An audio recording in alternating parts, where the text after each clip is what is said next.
Bumblebee! This is the finale of my Transformers series of reviews before we talk about Rise of the Beast this upcoming week. I got my ticket for the early screening. Can't wait. Can't wait to get that cool ass poster that they're giving out when you go to the early screening. I just cannot wait. Anyways, let's talk about Bumblebee. Bumblebee is an interesting movie for me. I watched this movie when it came out. I was actually pretty excited about this movie when I started hearing about it, and here's why.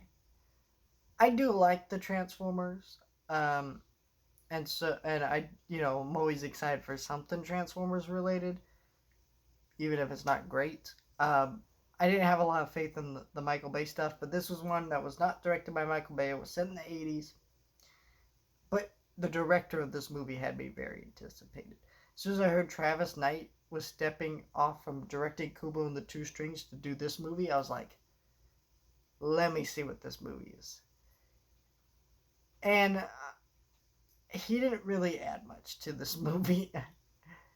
I definitely, this is the first Transformers movie where I could tell it was directed by a human and not committee a little bit, or at least by Michael Bay. But he has his own style and flair to it, but I definitely don't like this movie. I don't think it's bad. I think it's fine. There's just some really stupid and corny parts to this movie. And it's a very generic movie. You know where this movie's going at every point, and that's fine. I enjoy the emotional resonance of Haley Steinfeld's character. I actually think she's good in the part. But what bugs me about this movie is Bumblebee throughout this whole fucking movie is just the dumbest character when it doesn't really make sense. Like, at one point, Haley Steinfeld's character tells him to hide. And he, gets behind a rock and hides instead of obviously doing the thing of transforming into a car.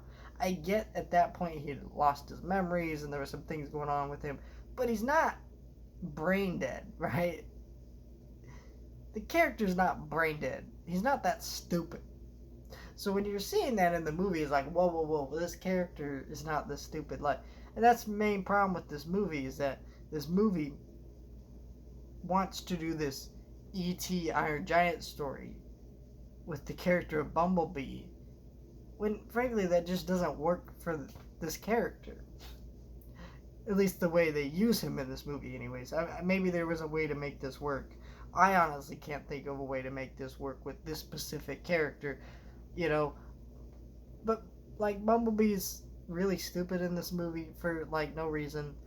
It's the action's cool, I guess, and, yeah, I don't know. I did really enjoy the scene on Cybertron. Of course, everybody loved that scene on Cybertron a lot. It's a great scene, and that hopefully that animated Transformers movie that's in the works will give us that like we want, because us fans, we want this. Paramount, please give it to us, right? I'm just saying that it's just frustrating from a fan's perspective, because we definitely want a little bit more than this, and we're not really getting that, and it's just, yeah, it's really a frustrating thing with the whole Transformers thing of they still can never give us what I want. This is an okay movie. It's fun enough, but it's not nearly as good as some people made it out to be over time. I'm hope Rise of the Beast seems to take the best elements from Michael Bay movies, this movie, and mashing them into one movie that looks awesome to me. So hopefully that one's good. But as it stands, I've reviewed 6 Transformers movies.